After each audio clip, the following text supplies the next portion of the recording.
My Jewish Learning has been one of my favorite places to go, not only as a resource when I'm preparing to teach, but also because there's a great diversity of expression. So I hope that you have been not only appreciating this new kind of platform where we convene, but the well-curated wealth of tradition that is available on a website that has been on the pioneering front of translating Judaism into the modern age for quite some time. So I hope you're well. I hope that you have been experiencing Sukkot to some of its fullness, maybe even a lot of it. I have had such a blessing just being outside. And so whether you've been in a sukkah physically, or if you've zoomed in to someone else's offering from within a sukkah, may we be blessed to see the world around us and be exposed to it in a more vulnerable way than ever before. I think that might even be the punchline of what I want to share through the teaching today. So let me say it again before we look at any text. Deep down, the gift of Sukkot, at least the way I understand it, is that we are called into the universe in a more exposed way. And it's a traditional imperative to go sit under the stars in the rain and to feel some grass under our feet, or, if you build it in a parking lot or in a driveway, even just to touch the ground, to get away from the pavement and go find some nature. So let's jump into some text. Love to start with a bracha for learning. Usually I sing it. You know what? Let's sing it. It's a chag. How can I not sing? It wasn't the plan.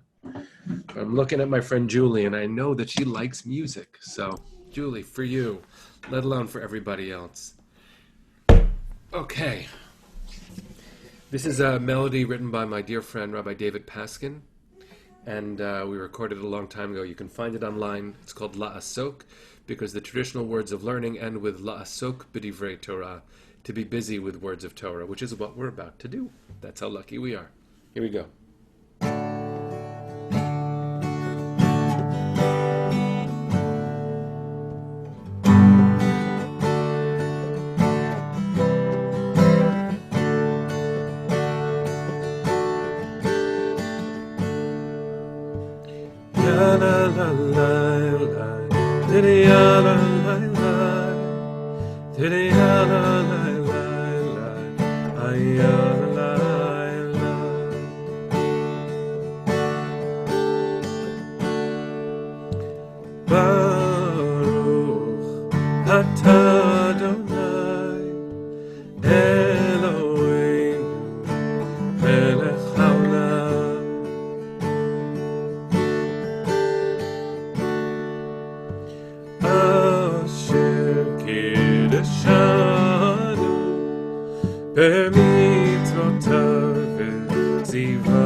All right, everybody.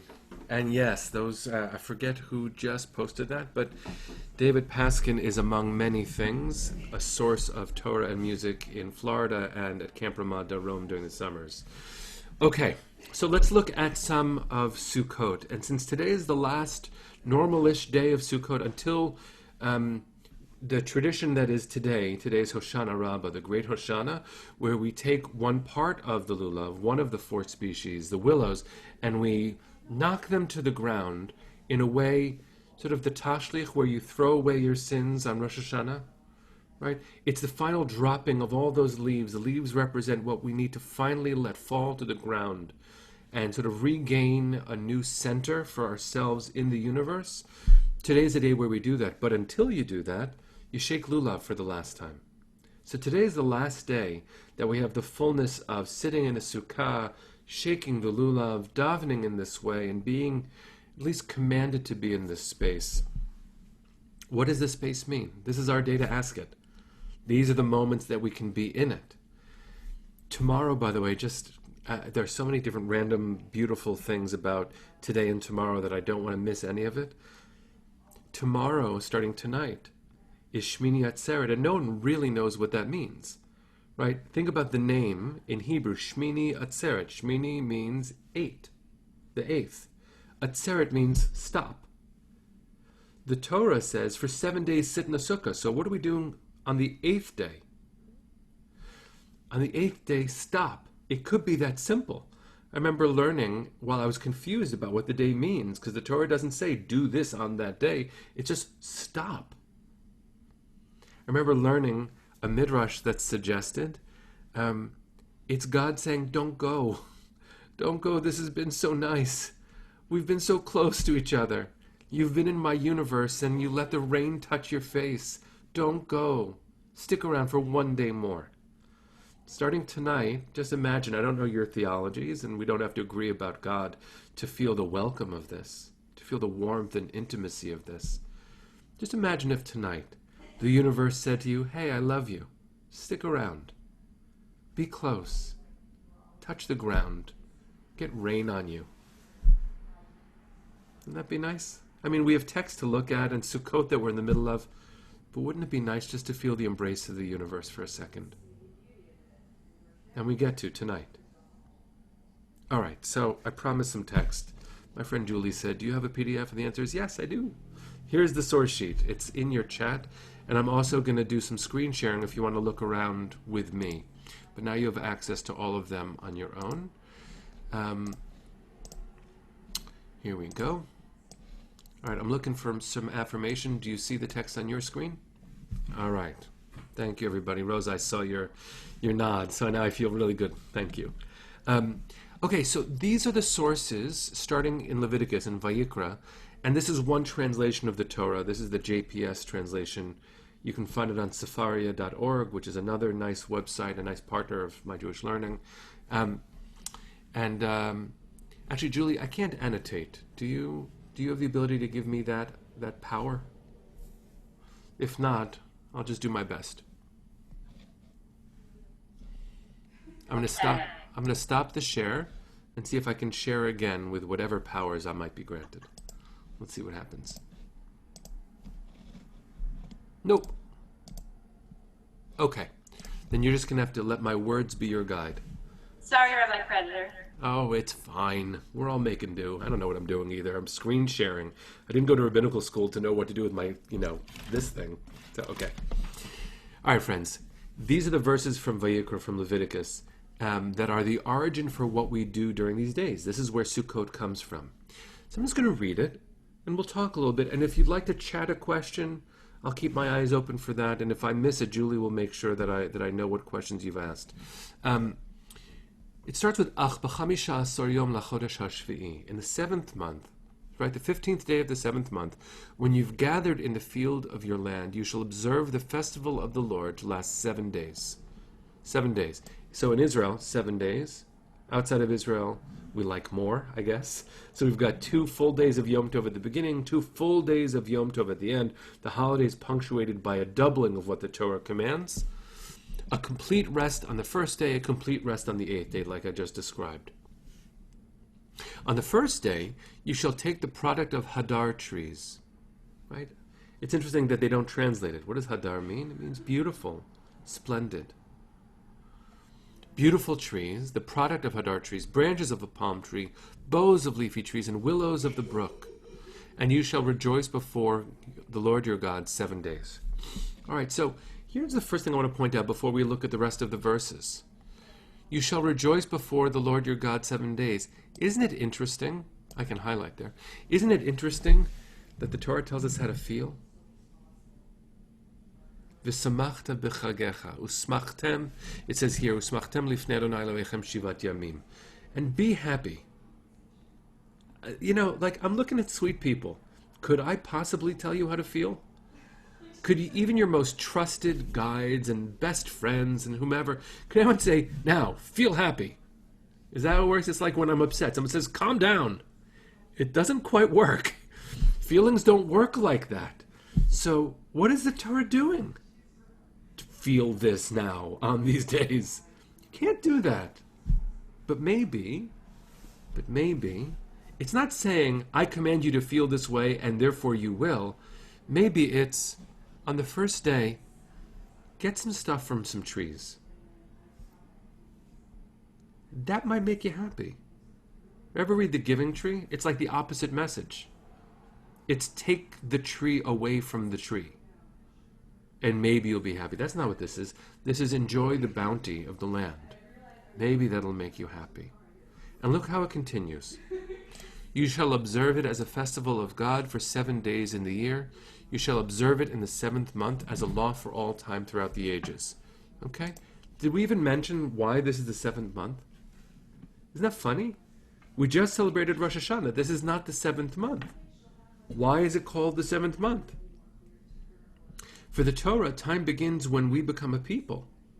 That's a really interesting thing, but that's not the year we just began. We didn't just begin the Jewish year. We began, in a Jewish way, the birth of the universe, the birth of all people. Because Rosh Hashanah, according to a tradition, is actually the beginning of the creation of people, not the creation of the world. The creation of the world happened 5 days before that. So one of the things I want us to think about is, what is it to stand in a world that is reborn, holding some of its bounty in our hands, and for the Torah to encourage us to feel joy?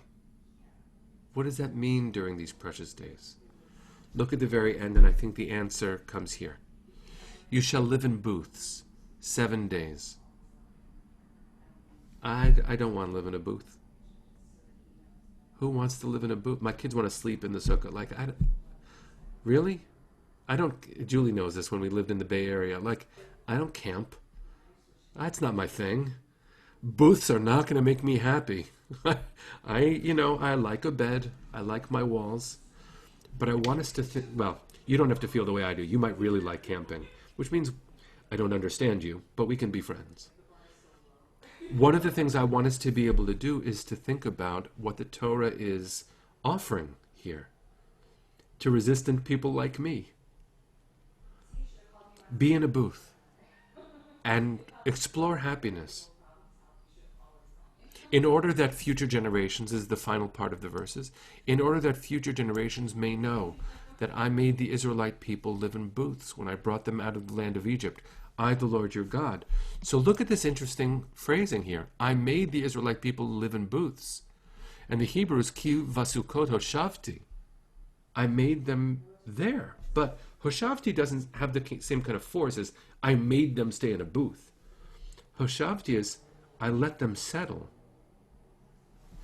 You see, when I say I don't want to live in a booth, I want to just, Zoom offers us really this glimpse. I'm going to stop the screen share so we can look at each other more directly for a second. If you look at the background behind me, this is not a virtual background. This is actually where I am. I'm really, really lucky. I am so blessed. I work hard, so some of this is because I work hard, but actually I didn't give myself any of the things I have. I couldn't have earned the blessing that I have. It's not a simple thing in America to talk about the privilege that I was born into. And it's not a simple thing for Jews to think about privilege, because we don't think about Jewish history as a place of privilege. But I have walls around me. I'm in a home that has a roof. I have 2 computer screens. I've got friends. There's a guitar. I have air. I could afford these glasses. I got dressed today. I'm sitting on a chair. It wasn't always like this. See, if we read the verse as God made us sit in booths, it sounds like God took something away. But where were we before we were in the desert? In abject degradation. The privilege that I have today weighs on me because of the historic consciousness I'm called to have as a Jew. I sit in a sukkah, but that's a temporary reminder. I don't have to be there. But what if I had nothing? What if I had nothing?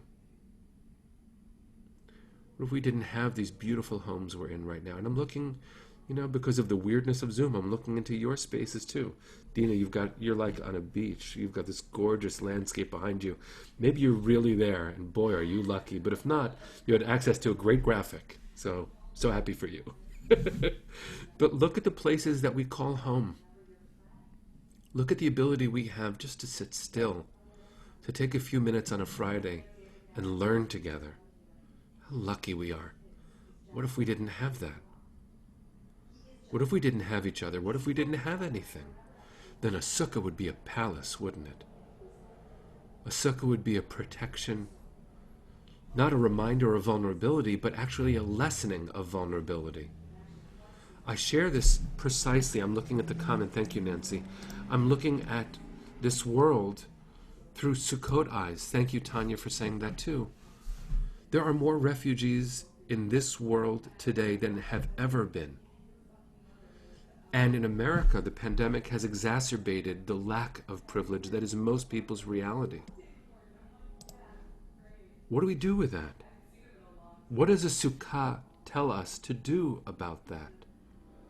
Number one, it's a helpful reminder to not feel less joy, but it is a reminder that this joy is pretty sudden when it comes to the arc of Jewish history and comes with enormous responsibility. So in the time we have left, we don't have a lot of time, I want to walk through a few different interpretations of this moment as offered through the prism of rabbinic imagination and then our own. And I want to think with you. Right here in the Talmud.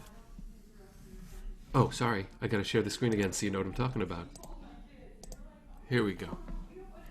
So in the Talmud here, there are two Talmud texts I'm going to share. One of them is about how tall can your sukkah be. My kids want to build a double-decker sukkah. And I've explained to them that that's a sweet idea, but you can't really do it. A double-decker sukkah is not a sukkah. Interestingly enough, according to the rabbis, you could build a sukkah on a camel, and it would be a sukkah. So, anyway, we have a lot of learning to do. I don't really understand what that looks like, and I don't want to be on a camel. I've been on a camel. You can enjoy that really fancy schmancy thing that when we're blessed again to travel, you can go find a camel, take a ride, and then imagine a sukkah on your head while you try not to fall off. That doesn't sound like a sukkah to me, but the rabbis thought it was one. Here's what the rabbis in the Talmud say.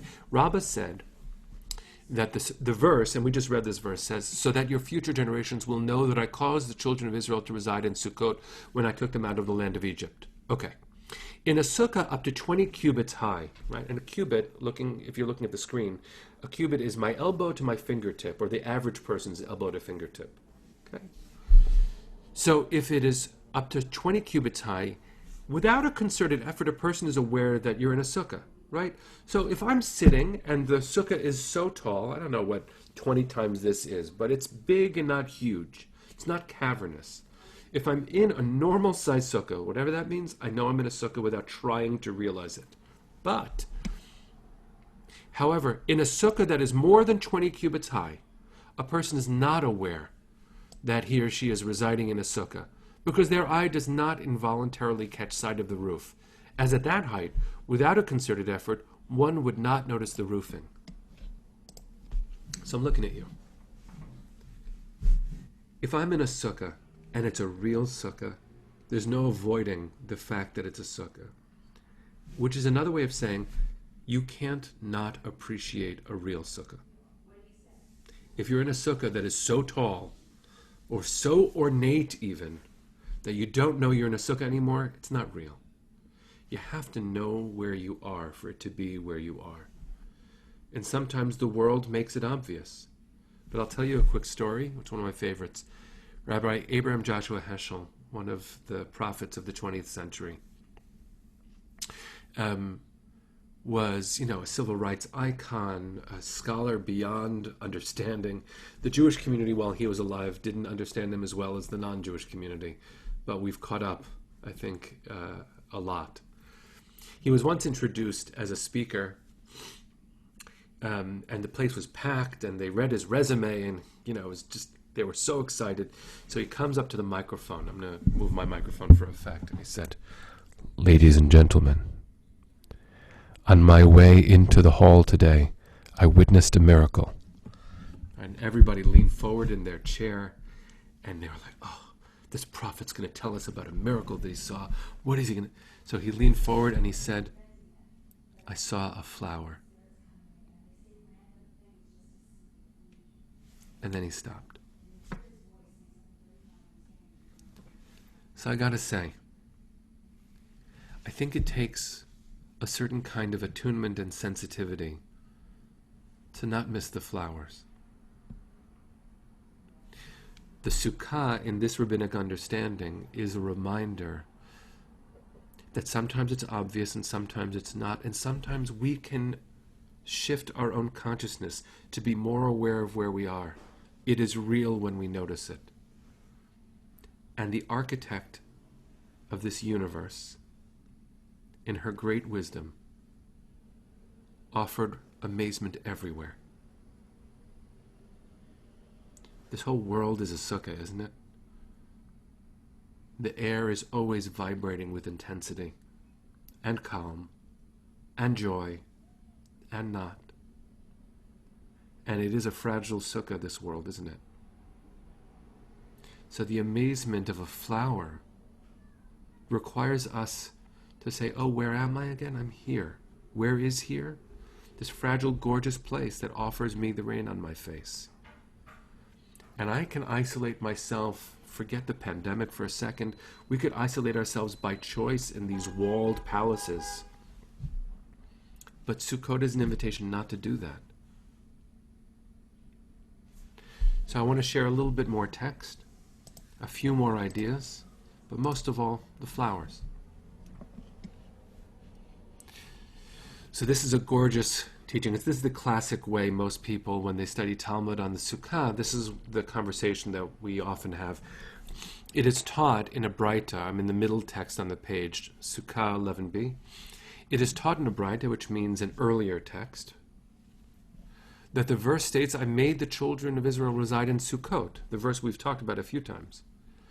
These booths, listen to this language, these Sukkot were the clouds of glory, according to Rabbi Eliezer. Rabbi Akiva says they established for themselves actual Sukkot. So I want to hold this disagreement for a second. I want to think about it with you.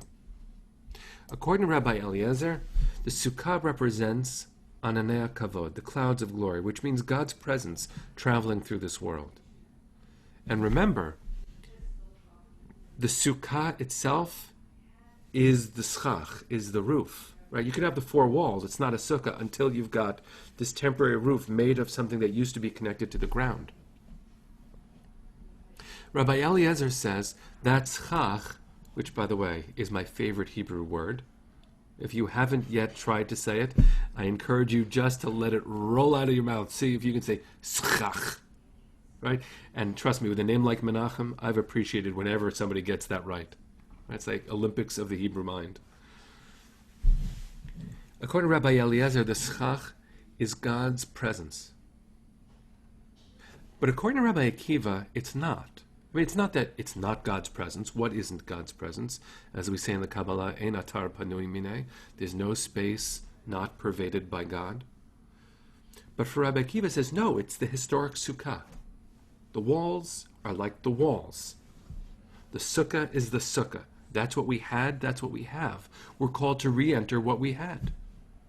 So I get it for Rabbi Eliezer, why it's so miraculous, why the Torah would expect us to feel joy. The Torah would expect us to feel joy because God's cloud is so close to my head. Oh my God, how could I miss not only the flowers, how could I miss the fluffiness of God? The sweetness of God's cloudy presence is right here. So that's miraculous. Boy, do I feel joy.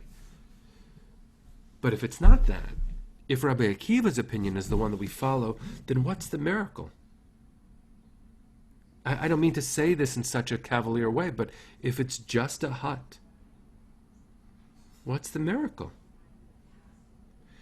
So I think that we've been pointing to what the miracle is this whole time. I think the verses themselves said it already. But if you look a little bit later in the Torah, I'm going to share screen one more time. Deuteronomy begins to say what the miracle is. Remember, Deuteronomy is telling the story after it happened. Be careful that you don't forget the Lord your God. Otherwise, when you eat and are satisfied, when you build fine houses and settle down, and when your herds and flocks grow large, and your silver and gold increase, and all you have is multiplied, then your heart will become proud, and you will forget the Lord your God, and the flowers, who brought you out of Egypt, out of the land of slavery. You may say to yourself, my power and the strength of my hands have produced this wealth for me. You know what the real miracle is? We made it. We made it. I know where we were in our ancient history. Yeah, there you go. Raymond McDonald, you got it. Have an attitude of gratitude. Gratitude is born of a consciousness, right? An aware conscience. This privilege that I have, these walls that I call home, this life that I am granted, I didn't do that. I didn't make me. I didn't choose for me to be born to the parents I have, to the moment that I'm in, with the access that I've been granted, or the privilege, my skin color, my orientation. None of these things are my doing. And the question is, what do you do with the sudden privilege of wealth that the Torah knows one day will achieve? You won't be in the desert forever, the Torah says. So when you finally land in a place of promise, in a place where you're okay, in a place where you can let your guard down. I mean, for a Jew to say that in history, I'm okay. Now, we are in fragile moments. We're all aware, and some of my work is absolutely focused on growing anti-Semitism in the United States and elsewhere. But we have the privilege and power to focus on it, to address it with allies. What a moment this is. So what does Sukkot offer us? In the one moment we have, I want to share one final text, which is the command, at least from a mystical approach. So that's a weird thing to say. Mysticism doesn't quite command, but it does compel. So we have a very strange tradition. Not everyone does this. I didn't grow up doing it. It's called Ushpizin and Ushpizot, where we welcome in mystical guests from our past, either biblical ancestors, or this year I know many people invoked Justice Ruth Bader Ginsburg as a modern heroine pursuing justice.